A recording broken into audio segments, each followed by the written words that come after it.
Bom dia, pessoal. Estão bem aí? Já valeu amanhã, não valeu? Mas já que a gente começou pela sobremesa, deixa eu trazer a picanha, o churrasco agora. Vamos dar uma salva de palmas aqui para esse time que levou a gente hoje no túnel do tempo. Nostalgia total. Mistura de sentimentos, de emoções. Cada canção que a gente canta, a gente lembra de um momento da história, das nossas vidas. Uma salva de palmas ali pro pessoal do som, da iluminação. O Gabriel está com a gente hoje ali. Bom ter você aí, meu irmão. Graças a Deus. Eu gostaria de, especialmente hoje, fazer uma homenagem. Eu queria saber se a Dona Salete está aí. Então, se coloca de pé, por favor, Dona Salete. Uma salva de palmas bem forte para a Dona Salete. Vocês não sabem quem vocês estão aplaudindo. A minha tia. É um prazer ter vocês aqui. A Aline está junto. Quem mais está junto ali? A Aline, a Salete? Só vocês duas? Essa é a filha da Salete, a Aline. Muito bem-vindo. É uma honra ter vocês. Para quem não sabe, a Dona Salete, ela preparava o dia como o Senhor faz. O João falou aqui, aquela mãe que prepara a comida, que prepara o bolo. E para quem não sabe, eu não tive essa mãe. Por quê? Porque essa mãe não tinha a cozinha para preparar esse bolo, para preparar esse pão. Nossa cozinha era industrial, morávamos em 40, 50 pessoas. E dentro da chácara onde nós morávamos existia um lago, né? Você descia uma escadaria, lá embaixo tinha um lago, e do outro lado do lago tinha uma casa amarela. E lá moraram por 15 anos. Por 15 anos a Dona Salete, o Telmo, a Aline, a Ruth e o Isaac moraram por 15 anos na chácara Bom Pastor. E foi dentro da casa da Dona Salete que eu encontrei um lar. Eu tinha minha casa, mas eu lembro muito bem que com 6, 7 anos, com 6 anos eu namorava a filha mais velha dela. Tinha 6 anos, gostava de namorar ela. 6 anos, imagine. Voltando da escola, a gente aprontava, roubava livro na escola e trazia para casa, e de repente ela via o livro e mandava a gente devolver lá o livro. E eu tenho muitas lembranças, porque a Dona Salete era aquela pessoa que me acolhia quando meu pai estava muito ocupado, quando minha mãe estava muito ocupada.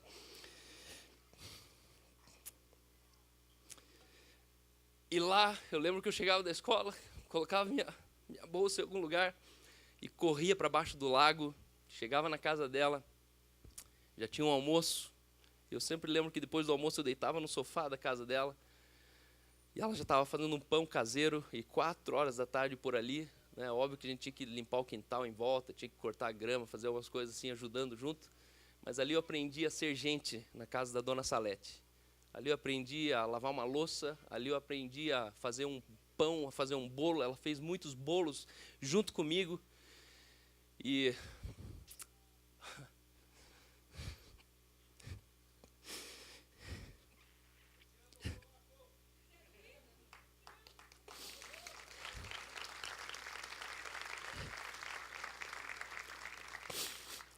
são pessoas comuns, com atitudes incomuns.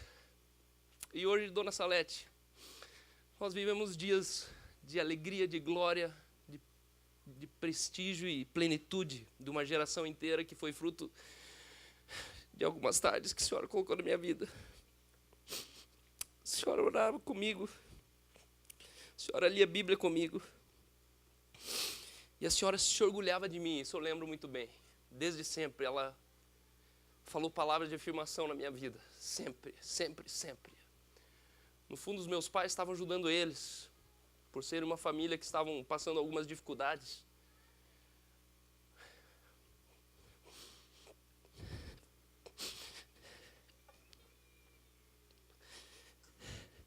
Mas no fundo, os meus pais nem sabiam o quanto eu e meus irmãos éramos abençoados por essa família. Mas deixa eu ir a palavra. Aleluia. O tema dessa manhã é onde estão as pedras. Tem tudo a ver com o que já aconteceu aqui, que não era para acontecer. Mas enfim, onde estão as pedras? Diz assim comigo, onde estão as pedras? Quando você escuta uma frase dessa, o que passa pela sua cabeça? Hã? Qual é a cena que aparece? Que história te lembra, Emerson? Mulher adúltera. Que mais? Davi. Que mais? Golias, rio. Estamos chegando perto. Estevão. As tribos. Estamos chegando bem perto. Abraão. Pedro. Que mais? Lázaro. Jesus. Saulo. Você percebe o quanto a Bíblia fala de pedra? Não haverá pedra sobre pedra. Tu és pedra, Pedro, sobre você edificou a minha igreja. E a Bíblia tem um mistério com pedras. Mas não é sobre essas pedras que eu quero falar hoje. A pedra que eu quero falar hoje está em Josué capítulo 3 e capítulo 4. O texto fala sobre a história do povo de Israel atravessando o Jordão. No momento onde Moisés ele tinha morrido, e para quem conhece a história, Moisés ele liderou um povo, uma nação, governou uma torcida, a maior torcida organizada que a história já viu. Estima-se que aproximadamente 2 milhões de pessoas estavam ali. E de repente, naquele processo, Moisés morre. E alguém precisa assumir o lugar dele. Quem assumiria? Você? Interessante que eram 2 milhões de pessoas e eles nunca chamaram a igreja de Moisés, né? Igreja Universal do Reino de Moisés. E foi lendo esse texto essa semana que eu me fiz essa pergunta: onde estão as pedras? O texto ele conta que o povo marchava nas proximidades de Jericó. Eram 2 milhões de pessoas e ali havia uma arca, e nessa arca estava a presença de Deus. Sabe por que a presença de Deus estava na arca? Porque se ela saísse da arca não sobrava ninguém de pé. E o texto ele diz assim, Josué ele fala assim: ei, toca a arca aí 900 metros à frente. E aquela arca era carregada por 4 pessoas, 900 metros, quase 1 quilômetro de distância à frente. E de repente eles chegam num lugar chamado Jordão. E naquele lugar não existia uma ponte do rio Niterói, não existia uma ponte que ligava São Francisco, não existia uma ponte, muito menos um ferry boat. E o fato é, zebrou, deu errado. E agora? E de repente, a história conta que quando esses homens eles tocam a borda desse rio, a correnteza do Rio Jordão, ela é estancada. E de repente um dique é formado. E as pessoas elas começam a passar a pé seco o Rio Jordão. Na mesma proporção do milagre do Mar Vermelho. Você sabia dessa história? Nós ouvimos falar tanto que Deus abriu o Mar Vermelho, só que Deus abriu de novo o Mar Jordão, o Rio Jordão, na verdade. Só que o que me chamou a atenção nessa história foi que, em um dado momento, Josué está passando, e algo acontece no Jordão que não aconteceu no Mar Vermelho. Ele para tudo, né? A arca está no meio do rio, e o povo começa a passar no meio da arca. Enquanto o povo passa, a água fica parada, e a Bíblia diz que nenhum deles molhou sequer a ponta dos seus pés.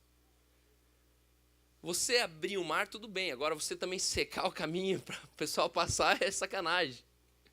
Você secar uma terra, você secar um caminho, um percurso de um lugar que estava úmido. Esse foi o milagre do Mar Jordão, do Rio Jordão.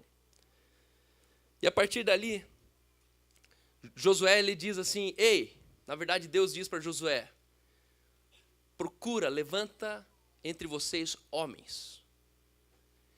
E o que Deus estava falando para esses homens fazerem? Alguém conhece essa história? O texto diz, escolha 12 homens dentre o povo, um de cada tribo. Mande que apanhem 12 pedras do meio do Jordão, do lugar onde os sacerdotes ficaram parados. Levem-nas com vocês para o local onde vocês forem passar a noite. Nós somos uma geração que está à procura de pedras. Por quê? O que significavam essas pedras? Essas pedras significavam que, quando eles chegaram no lugar onde a arca era para ser levada, que se chama Gilgal, Josué pega essas pedras e estabelece ali um marco, estabelece um monumento, e a Bíblia diz que esse monumento está lá até hoje. E aí alguém chega e fala assim, mas Josué, 12 pedras, cara, que relação tem isso? A gente está aqui em Gilgal, mas de Gilgal a gente está caminhando, a gente vai embora. Por que a gente vai fazer um monumento aqui em Gilgal? Por que a gente precisa carregar pedra? E de repente ele vem e fala, as pedras servirão de sinal para vocês. No futuro, quando os seus filhos lhe perguntarem, o que significam essas pedras? Respondam que as águas do Jordão foram interrompidas diante da arca da aliança do Senhor, que significava a presença do Senhor. Quando a arca atravessou o Jordão, as águas foram interrompidas, e essas pedras serão para um memorial perpétuo para o povo de Israel. Eu passei a semana debruçado sobre esse texto. Primeiro porque esse texto ele me lembra muito a minha semelhança que eu tenho com Josué. Eu não sou um cara que me inspirei em Moisés nunca. Moisés, na verdade, nunca me inspirou. Primeiro que ele se sente um bundão diante de Deus. Eu nunca me vi assim. Mas se você ler a história de Moisés, ele chega e fala, Deus, mas eu sou gago. Não, mas eu te coloco as palavras na boca. Mas Deus, escolhe outro. E desde criança eu aprendi o contrário. É você, só tem você, vai você mesmo. E com umas donas salete na minha vida, eu cresci, pronto, cresci curado, sangue no olho, e vamos para cima.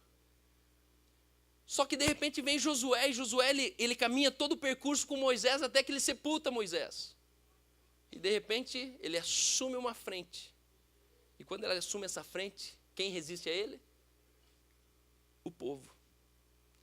O povo começa a comparar ele com Moisés e fala, não, mas Moisés era diferente. Não, mas você, Moisés, Josué, menos, né? Menos. Moisés tudo bem, Moisés era nosso pai. Moisés subiu ao monte, Moisés recebeu as tábuas, Moisés era o cara, mas, menos, né, Josué? E Josué é aquela figura do step, sobrou você aí, vai você mesmo. E aí começa a minha história, por isso que eu me sinto meio Josué. O cara que sentou no bonde andando, e um dia com 26 anos eu só descobri a minha história e falei, já tinha o Moisés na minha família, já tinha um passado, já tinha uma herança. Fazem 95 anos que a minha família serve o Brasil com esse evangelho. Eu tinha um vô, eu tenho um pai, eu tenho uma mãe que sempre tocaram pessoas, uma multidão de pessoas, e eles não tocavam vindo aqui, reunindo o povo e dando uma palestra. Eles tocavam essas pessoas na sua intimidade, dando banho dentro de casa, indo no Ceasa. Com 12 anos de idade, eu tinha que ir com 6 rapazes no Ceasa, e ir de box em box pedindo doação para a Chácara Bom Pastor. Ia na Velha Napolitana, sempre nos domingos, 3 da tarde, a gente encostava ali uma Santana Quantum vermelha no fundo da Velha Napolitana, e de repente descia a chefe de cozinha e falava, pode subir. Chegava lá, tinha umas caixas assim, cheias de costela, cheias de carne que sobrou da semana inteira no espeto, churrascaria não vende toda a carne, eles iam guardando. Só que o que me irritava era que a tampa da caixa de baixo era o fundo da caixa de cima. Não tinha tampa, era carne em cima de carne, e aquelas cozinha de churrascaria, e a gente só fechava o olho e aguardava a fome para comer aquela carne, porque com fome aquela carne era gostosa, era muito boa. E assim a gente cresceu, e meu pai sempre me mostrando, me incentivando a tocar um povo, a dizimar a minha vida para as pessoas. E aliás, meu pai ele teve um mérito na vida, meu pai não morreu ainda, mas está com o pé na cova já. Vai fazer 80 anos em dezembro. Não lembra mais quem eu sou, mas eu lembro quem ele é. Mas eu aprendi uma coisa com meu pai. Aquele que quiser guardar sua vida, perdê-la-á. Mas aquele que por amor a mim, disse Jesus, quiser perder a sua vida, acha-la-á. E a maior sorte do meu pai, a maior prova do meu pai, foi que tudo que ele fez foi por amor a Jesus. E hoje meu pai termina os dias dele melhores do que os dias que começaram a vida dele. Eu cresci vendo meu pai falar, meu Deus, onde que vai terminar a nossa vida? Não tem perspectiva, a gente não tem futuro. Meu pai nunca me encorajou a casar, meu pai nunca me encorajou a ter carro, casa, meu pai nunca me encorajou a viajar a país nenhum. Porque o negócio era pegar os pobres no Parolim, na Vila Nossa Senhora da Luz, entrar dentro do Osternac, da Inferninho, da Meia-Lua, catar os caras na boca e levar para casa. E a vida era isso, por 21 anos. E de repente, algum momento da história eu olho e falo, onde estão as pedras? E na minha vida eu encontrei algumas pedras. Na minha vida eu encontrei algumas pedras, alguns memoriais. Que quando eu olho para esses memoriais eu lembro daquilo que aconteceu. Mas o fato é que nós vivemos hoje uma geração que não tem pedra. Esse texto ele diz em primeiro lugar que é necessário escolher homens. Homens carregam as pedras. E nós, sem perceber, muitas vezes nos encontramos em igrejas de meninos, onde não são homens que estão carregando pedras para um fim glorioso. São meninos que estão usando das pedras para atacar nas pessoas, estão usando nas pedras para tentar derrubar algum Golias que aparece na frente dele. São meninos que estão buscando as pedras mais redondinhas. E quando a gente fala de um monumento, de um memorial, eu fico imaginando que eram algumas pedras, entendeu? Não era pedra. Uma pedra fica ali. Uma pedra vem o vento, passa, sei lá, passa alguma coisa e, espalhou. Mas a gente está falando de uma construção, a gente está falando talvez de uma torre, a gente está falando de 12 pedras. Faça um memorial que dure até hoje com 12 pedras.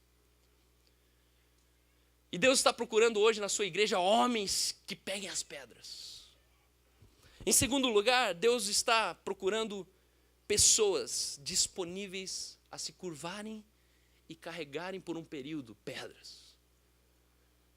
Enquanto esses homens carregavam as pedras, eu fico pensando, desgraçado, não é Josué, né? Não é ele que... Ai, pô, que sacanagem. Eu fico imaginando que eles não sabiam o que eles estavam fazendo. Só que eles estavam fazendo, estavam obedecendo, eles estavam entendendo que, se o mar secou, é porque tem algum mistério com Josué e Deus. Já que o mar secou, a gente pode passar, a gente tem que obedecer a Josué. Em terceiro lugar, esse texto ele diz, ei, conte aos vossos filhos. Por que essas pedras foram empilhadas? Porque depois que o rio passou, depois que o fluxo da correnteza voltou, ninguém mais lembrava daquilo que eles tinham vivido. E de repente, Josué ele fala assim, esse será um memorial, para que no futuro, quando os seus filhos lhe perguntarem, o que significam essas pedras? Vocês respondam que as águas do Jordão foram interrompidas diante da presença do Senhor. A conclusão dessa manhã é você entender que as pedras não são marcos do que nós fizemos para Deus, mas precisam ser marcos do que Deus fez para a terra. As pedras que nós colocamos como memorial hoje, as nossas obras, uma igreja, qualquer coisa que nós fazemos para o Senhor e que nós tentamos passar de pai para filho, precisa ser um memorial não daquilo que nós fizemos para Deus, mas precisa ser um memorial do que Deus fez para a terra. E eu te pergunto, onde estão as pedras? Se eu te pergunto hoje, qual é o memorial que você pode apontar e dizer, ei, nesse momento da minha vida, nesse momento da minha família, nesse momento do meu ministério, nesse momento da nossa igreja, nesse momento Deus fez isso, isso, isso e isso. Nós queremos ser uma igreja que coloca pedras. Estamos vivendo dias, são 3 anos, e hoje estamos comemorando o último domingo do mês de aniversário da igreja no cinema. E por 3 anos nós podemos olhar para trás e responder alguns filhos que perguntam, mas por que essas pedras aqui? Mas por que assim? Por que assado? E nessa manhã eu estou aqui para te encorajar a você, mais do que procurar por pedras, que talvez a tua geração, os teus pais, o seu pastor, e eu quero ser honesto com a igreja, nós precisamos de sermos pastores, que as próximas gerações vão olhar para nós e vão encontrar memoriais pelo caminho daquilo que Deus faz. Ser crente baseado em cima de um discurso não dura para sempre. Os nossos filhos, eles começam e de repente eles não entendem, mas que Deus que é esse que meu pai tanto fala, que igreja é essa que meu pai deixa minha mãe. Ontem uma jovem falando comigo, ela fala, minha mãe estava ganhando filho em casa e meu pai estava lá com as pessoas da igreja, estava um caos na minha casa e meu pai lá sempre ocupado com as pessoas da igreja. Esse foi o memorial de um pai para uma filha. Mas a minha pergunta é para você hoje, onde estão as pedras? Onde estão os marcos da sua vida, onde o seu filho vai chegar e falar assim, pai, conta mais sobre esse momento. Em 2012 eu fui para a Europa, passei por um mês confinado dentro de um apartamento de 70 metros quadrados com meu pai e com a minha mãe. E por um mês eu falei, pai, existe 48 anos de diferença entre eu e você. Me fala tudo o que aconteceu nesses 48 anos. E meu pai começou a me mostrar marcos de pedras. Ele começou a falar sobre os feitos de Deus quando meus avós vieram de navio para o Brasil. Começou a me falar dos feitos de Deus em Criciúma, na Suíça, quando ele estudava lá. E ele não sabia se ele era macho ou fêmea. Quando os próprios diretores de seminário acusavam ele de homossexualidade porque ele tinha 36 anos e não estava casado. Ele começou a me mostrar marcos nas favelas de Ponta Grossa, quando ele assumiu 3 meninas, uma de 9, de 11 e de 12 anos. E acusavam ele de pedófilo, porque afinal ele tinha 38 anos, era solteiro e estava criando 3 meninas. Alguém tinha que dar banho, provavelmente era ele. Alguém tinha que dar de comer, alguém tinha que comprar calcinha para as meninas no mercado. De repente ele que tinha que provar calcinha nas crianças. Ele era solteiro. Só que foram marcos que meu pai foi mostrando. E eu te pergunto hoje, onde estão as pedras da sua vida? Onde estão os marcos da sua vida? No que você inspira? No que você se inspira na sua vida? É numa vida financeira estável? É no próximo carro? É no próximo apartamento que você quer ter? O que vai sobrar quando os teus filhos assumirem a geração deles e olharem para você, e olharem para trás de você e procurarem as pedras? Onde estão as pedras? Onde estão os marcos da igreja no século 21, nesse mês de 2016? Onde estão os marcos da nossa igreja que anunciam os feitos de Deus sobre Curitiba? Onde estão os marcos de Deus que anunciam os feitos de Deus sobre a economia? Onde estão os marcos que anunciam os feitos de Deus na educação do nosso país? Josué 4,14 diz, naquele dia o Senhor engrandeceu a Josué na presença de todo Israel. Naquele dia, quando estava erigido o marco, o Senhor engrandeceu a Josué na presença de todo Israel. Olha esse texto. E respeitaram-no todos os dias da sua vida, como havia respeitado Moisés. Por isso, nosso respeito, Igreja no Cinema, não virá pelo que nós fazemos para Deus, mas virá do respeito das pessoas vendo o que Deus fez por nós. Nós não queremos um respeito das pessoas porque falam, pô, os caras são fera, hein? 4 igrejas no cinema, tudo voluntário, 50... Não. Nós queremos que os feitos de Deus se tornem conhecidos na nossa cidade. Nós cremos que uma geração contará para outra geração as maravilhas do Senhor. Olha esse texto que diz assim, e Ele assim fez, Deus assim fez, para que todos os povos da terra saibam que a mão do Senhor é poderosa, e para que vocês sempre temam o Senhor teu Deus. Temer não é ter medo, temer é ter reverência profunda. O Senhor fez tudo isso, parou o rio Jordão. O Senhor ordenou que colocasse pedra sobre pedra e fizesse um monumento a fim de que filhos descubram isso. Ei, os feitos de Deus são para os filhos, não para os incrédulos. É tempo de eu e você, nós sermos aqueles filhos que descobrem feitos de Deus para a nossa cidade e para o nosso tempo. E eu termino falando sobre o texto que diz assim, grande é o Senhor e digno de ser louvado. Sua grandeza não tem limites. Uma geração contará a outra geração a grandiosidade dos teus feitos. E eles anunciarão os teus atos poderosos, proclamarão o esplendor glorioso da tua majestade, e meditarei nas maravilhas que fazes. Anunciarão o poder dos teus feitos temíveis, e eu falarei das suas grandes obras. Comemorarão a tua imensa bondade e celebrarão a sua justiça. Comemorarão a sua imensa bondade e celebrarão a sua justiça. Nós não queremos ser uma igreja que fica na expectativa do que Deus vai fazer. Nós queremos ser uma igreja que celebra e comemora os feitos que Deus já fez. Nós não queremos ficar sempre enganando você com uma esperança adiada. Ei, vai melhorar, o próximo vai ser melhor, um dia a gente vai chegar. Não, a gente já está onde a gente deveria chegar.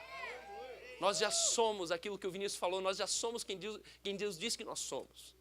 Por isso, o nosso desejo é que você invista a sua vida meditando naquilo que o Senhor faz, naquilo que Ele já fez, celebrando, comemorando a imensa bondade do Senhor e celebrando a sua justiça. E eu tenho a alegria e a liberdade nessa manhã de falar sobre uma das pedras que nós estamos carregando. Essa pedra se chama Central Bible College. E para o ano que vem, nós queremos ser uma resposta para toda a América Latina. Você vai conhecer mais sobre isso. E o Central Bible College é parte de um sonho onde nós estamos carregando algumas pedras. Vamos empilhar essas pedras. E as gerações futuras vão passar e falar: pai, por que é assim? E nós vamos falar dos feitos de Deus ao redor do mundo através dessa escola. Com vocês, Central Bible College. Muito obrigado. Olá pessoal, aqui quem fala é o Cal e hoje eu quero apresentar para vocês o Central Bible College. Bible College significa escola bíblica e ao redor do mundo esse conceito tem se difundido cada vez mais como a união entre os estudos vinculados a uma experiência transcultural.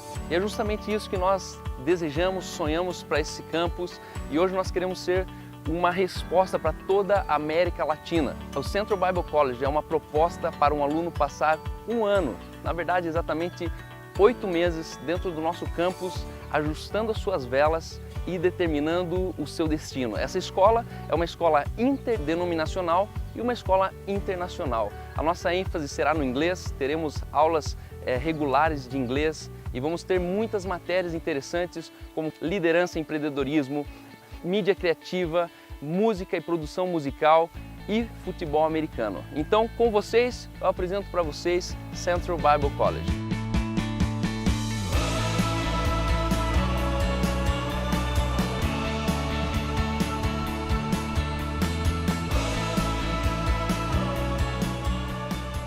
É uma alegria tão grande poder falar com você. Às vezes eu fico pensando como Deus é maravilhoso. Deus, Ele sempre nos surpreende fazendo mais do que pensamos ou pedindo. Agora nós temos o privilégio de termos aqui no Brasil o Bible College, uma escola que nasce no coração de Deus, que Deus coloca nas nossas mãos, e eu como um dos professores, eu como um dos pastores desse projeto, eu me sinto tão empolgado, eu me sinto tão feliz. Sabe por quê? Porque Jesus Cristo, primeiramente, Ele formou uma equipe de líderes para depois salvá-los. A formação, a capacitação, o empoderamento de pessoas através da revelação da Palavra de Deus é tão essencial para que de fato possamos introduzir e implementar as transformações que a sociedade brasileira e o mundo necessita. Essa escola vem para capacitar você, treinar você, empoderar você, não somente para você ser um pastor, mas para que você possa fazer diferença através do Evangelho, através da palavra revelada, através do favor de Deus, através do Espírito Santo de Deus, aonde quer que Deus levar você. Nós estamos abrindo essa escola e nós queremos convidar você, nós queremos desafiar, encorajar você a ser um aluno. Você vai passar apenas um ano aqui conosco e eu tenho certeza que haverá um antes e um depois. Você será exposto diuturnamente à palavra de Deus, ao poder de Deus, à graça de Deus. Essa graça que de fato revoluciona e que nos leva para o centro da vontade de Deus. Conhecer o reino de Deus, viver a justiça, a paz e a alegria é o desejo do nosso Pai Celestial. Sinta-se convidado, sinta-se encorajado. Eu quero encontrar você aqui, nesse lugar tão especial, esse lugar que vai edificar, que vai formar uma geração, a geração que revoluciona através da graça de Deus.